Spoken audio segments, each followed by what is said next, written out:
Alhamdulillahirabbil alamin. Allahumma shalli ala sayyidina Muhammad. Jamaah salat tarawih dan salat isya rahimakumullah. Judul kultum malam hari ini adalah kandungan kitab suci Al-Quran. Insyaallah kita semua di bulan suci Ramadan ini dekat dengan Al-Quran. Ada yang khatam 1 kali, khatam 2 kali, 3 kali, bahkan lebih. Oleh karena itu ketika ditanya apa kandungannya Al-Quran, kurang lebihnya ada 4. Yang pertama, Al-Quran menjelaskan tentang akidah, keyakinan kita kepada Allah Subhanahu wa Ta'ala, menerangkan tentang keesaan Allah Subhanahu wa Ta'ala. Mana ayatnya? Surah yang sangat kita hafal, yaitu surah Al-Ikhlas. Bismillahirrahmanirrahim. Allahu ahad, Allahus samad, lam yalid wa lam yulad wa lam yakul lahu kufuwan ahad. Surah ini menjelaskan tentang keesaan Allah Subhanahu wa Ta'ala. Surah ini turun karena pada waktu itu ada yang bertanya kepada Rasulullah, bagaimana sifat Tuhan? Lalu turunlah surah Al-Ikhlas sampai selesai. Katakanlah Muhammad, Allah adalah Esa, Allah Tuhan meminta, Allah tidak melahirkan dan juga tidak pula dilahirkan, dan Dia berbakar. Allah Subhanahu wa Ta'ala, dan tidak ada sesuatu apapun yang menyampaikan. Hadirin rahimahullah, kalau kita hitung surah Al-Ikhlas ini dalamnya itu ada 5. Ada berapa? 5. Qul huwallahu Allahus samad, lam yalid wa lam yulad wa lam yakul lahu kufuwan ahad. Ada 5. Orang tua dulu bilang gal yang ada 5. Tanamkanlah dalam hati, gegelkanlah, gegalkanlah. Kalau bahasa Jawa ini, gegelno sampai jero suku. Kalau bahasa Jawa, masukkanlah dalam hatimu, maka darimu berubah menjadi gelimo. Gal yang ada di artinya apa? Tanamkanlah keesaan Allah ini, keesaan yang Maha Kuasa ini ke dalam hatimu. Tanamkanlah tauhid kepada Allah Subhanahu wa Ta'ala. Hadirin rahimahullah. Makanya beri syahadat, asyhadu alla ilaha illallah wa asyhadu anna Muhammadar Rasulullah. Saya bersaksi bahwa tiada Tuhan selain Allah, dan saya bersaksi bahwa Nabi Muhammad utusan Allah. Persaksian ini bukan menyaksikan dengan mata kepala, tapi meyakini dan mengakui bahwa tiada Tuhan selain Allah dan Nabi Muhammad adalah utusan Allah. Hadirin rahimahullah, yang pertama adalah tentang keimanan keesaan Allah Subhanahu wa Ta'ala. Bapak Ibu hadirin, kita harus tahu iman kita ini ada nilainya. Ada apa? Ada nilainya. Berapa nilainya? Masih mahal iman Islam kita daripada emas sepenuh bumi. Bukan hanya separuh, sepenuh bumi.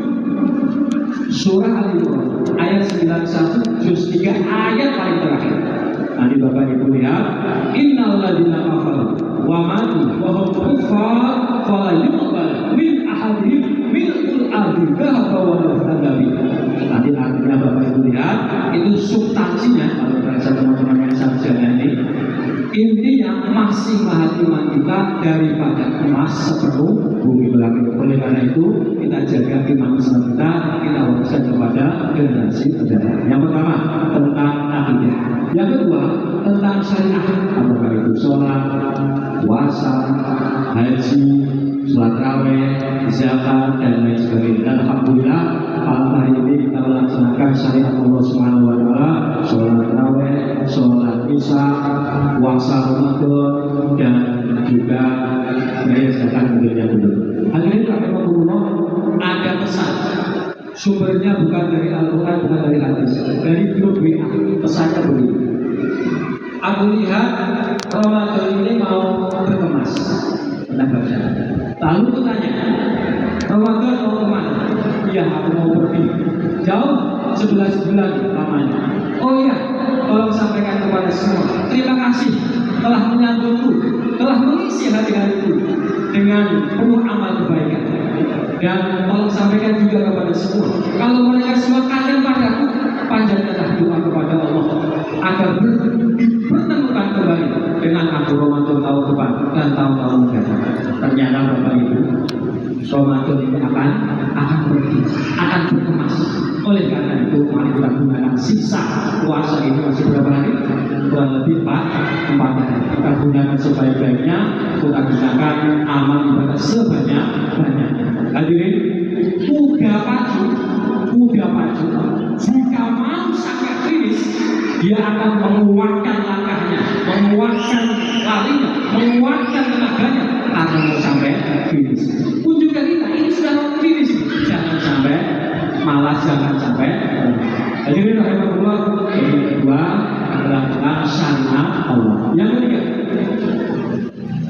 Yang ketiga adalah tentang yaitu akhlakul anak, termasuk akhlak kepada orang tua. Hadirin rahimahullah, orang tua itu ada kondisinya berbeda, ada 3. Pertama, orang tua yang dekat dengan kita.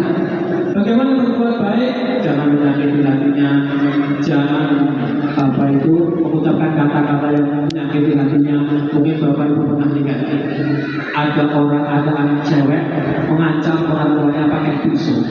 Karena apa? Anaknya minta diberikan skincare. Itu pernah lihat di Facebook. Nah, oleh karena itu bagaimana kita berbuat baik kepada orang tua kita? Jangan membentaknya, jangan menyakiti hatinya baik perbuatan ataupun ucapan.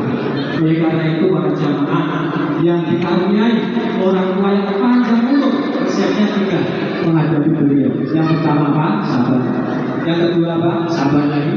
Yang ketiga apa? Sabar juga. Alhamdulillah, orang tua yang dekat dengan kita. Yang kedua, orang tua yang jauh dari kita, di kampung halaman, di Jawa, di Sulawesi. Bagaimana berbuat baik? Nomor 1, kalau bisa pulang kampung. Karena apa Bapak Ibu? Kata mudik itu masih indah, masih bermakna kalau orang tua masih ada. Coba Bapak-Bapak yang orang-orang yang sudah ada, males pulang. Tetapi ketika orang tua sudah tidak ada, mudik sudah tidak indah, mudik sudah tidak bermakna lagi, kata mudik sudah tidak berkesan lagi. Karena apa? Beliau telah meninggal. Yang pertama, kalau bisa mudik pulang kampung. Yang kedua, jika tidak bisa mudik, tidak bisa pulang kampung, 2T. Dengan Bapak Ibu ya, 2T. Pertama apa? Telepon. Yang kedua, transfer. Ulangi, 2T. Telepon dan transfer. Jangan telepon aja, Pak, video call, ya video call. Jangan video call aja, transfer. Penting. Kalau dibalik gimana Pak? Tidak apa-apa, transfer dulu baru telepon. Nah, ingat Bapak Ibu ya. Jadi kalau tidak bisa pulang kampung, telepon. Yang kedua apa? Transfer. Nah, jangan sampai lupa. Alhamdulillah. Dan orang tua yang manusia telah meninggal dunia. Bagaimana berbuat baik? Jangan lupa mendoakan beliau. Kalau bisa, mendoanya. Kalau tidak bisa, didoakan. Bahkan pesan dari guru sekubur suruh mendoakan di sudut terakhir. Di sudut Al-Rasulullah wal-Wajiyah wal-Bayani. Nah, yang ketiga, saya jangan sampai ke dalam hal. Yang keempat, kandungan Al-Quran adalah kisah-kisah atau cerita-cerita. Siapa yang mengisahkan, siapa yang menceritakan? Allah Subhanahu wa Ta'ala. Kita wajib bertanya. Dulu ada Nabi Adam, dipisahkan para nabi sampai Nabi Muhammad. Sekarang tinggal cerita. Dilanjutkan para sahabat Abu Bakar, Umar, Utsman, Ali. Sekarang tinggal cerita. Dilanjutkan para ulama, para wali. Sekarang tinggal cerita. Di Jawa Bapak Ibu ada wali songo. Sekarang tinggal cerita. Dulu di Indonesia banyak kerajaan.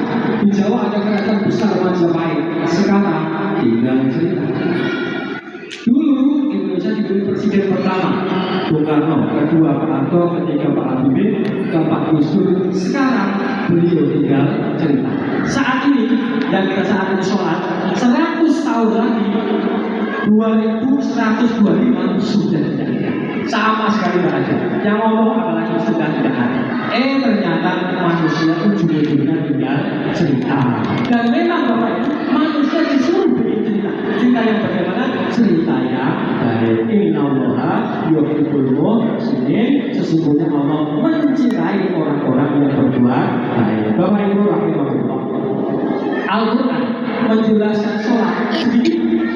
menjelaskan puasa sedikit, menjelaskan haji sedikit, yang menjelaskan berbuat baik dan tua sedikit, yang banyak adalah kisah-kisah atau cerita dan kita disuruh cerita yang bagaimana cerita yang baik. Bagaimana cerita yang baik? Ada 4. Selalu bertaubat, selalu taat kepada Allah dan Rasulnya. Keempat, selalu menebar. Ketiga, selalu menebar manfaat. Dan yang terakhir, selalu bertawakal kepada Allah dan Yang Maha Kuasa. Jadi Bapak Ibu yang Quran dan bertanya, apa yang kita lakukan? Jawabannya ada 4. Pertama, akidah. Kedua, syariat. Ketiga, yaitu akhlak. Yang keempat, kisah-kisah cerita. Oleh karena itu, untuk kita masih diberi kesempatan berbikin cerita, ayo kita